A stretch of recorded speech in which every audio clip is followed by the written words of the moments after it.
শুভ সকাল বন্ধুরা, কেমন আছো তোমরা সবাই? আশা করি ঠাকুরের কৃপায় সবাই সুস্থ আছো, ভালো আছো। আমিও তোমাদের ভালোবাসায় ঠাকুরের কৃপায় সুস্থ আছি, ভালো আছি। তো অনেক দিন বাদ তোমাদের সঙ্গে ভিডিও শেয়ার করছি। আর এই ভিডিওটা কিন্তু খুবই ছোট একটা ভিডিও।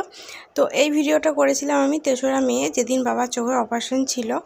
আর বাবার চোখে অপারেশন করানো হয়েছিল ব্যারাকপুর দিশা আই হসপিটালে।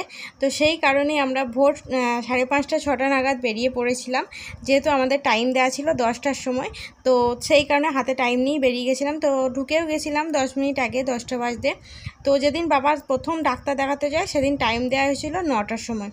তো তারপরে আমার বর একদিন ফোন করে ওনাদের কাছে আবার টাইম নেয়, অ্যাপয়েন্টমেন্ট নেয় 10টার সময়। তো আর এইদিকে ছেলেও কিন্তু ঘুমিয়ে গেছে, যেহেতু অনেক সকালে মানে অনেক ভোরে উঠতে হয়েছে। আর এইখানে বর গান শুনছে, আমি ভিডিও করছি, আর মারা ওইদিকে বসে আছে।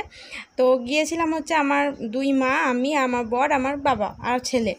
আর এখানে কিন্তু সবারই ভেতরে একটু টেনশন চলছিল সেই মুহূর্তে, কারণ যেহেতু বাবার একটা হার্টের প্রবলেম আছে, তারপরে হচ্ছে চোখের ব্যাপার একটা, সেই কারণে আর বাবা কিন্তু প্রথম থেকেই টেনশন করছিল। কিন্তু বিশ্বাস করো, ওখানে টেনশনের মতন কোনো কারণ নেই, মানে এত সুন্দর ব্যবস্থা। তো আমরা চলেও এসেছি। আর আমরা যাওয়ার মানে সঙ্গে সঙ্গেই বাবাকে কিন্তু অ্যাডমিট করে নেয়। আর ওখানে এত সুন্দর ব্যবস্থা তোমাদেরকে বলে বোঝাতে পারবো না, তোমাদেরকে যেতে হবে। তো তোমরা যারা যারা ভাবছো যে চোখের অপারেশন করব বা চোখ দেখাবো, আমি বলবো যে তোমরা কষ্ট করে হলেও একটু দিশাতে চলে যাও, মানে ব্যারাকপুর দিশাতে। ওখানে খুব সুন্দর পরিষেবা, মানে বলার কথা না। আর এদিকে বাবার কিন্তু অপারেশন হয়েও গেছে দেখতে পেলে। আর আমার ছেলে একটু দেখে ঘাবড়ে গিয়েছিল, যেহেতু বাবাকে ওরকমভাবে কোনো দিন দেখেনি। তো অপারেশন খুব সুন্দরভাবে হয়েছিল। আর বাবা এখন অনেক সুস্থ আছে, ভালো আছে, আর চোখে ভালো দেখতেও পাচ্ছে।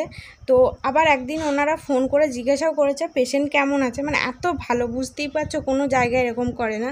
তো যাই হোক, আমার এই ছোট্ট ভিডিওটা তোমাদের সঙ্গে শেয়ার করেছি, আশা করি ভালো লাগবে।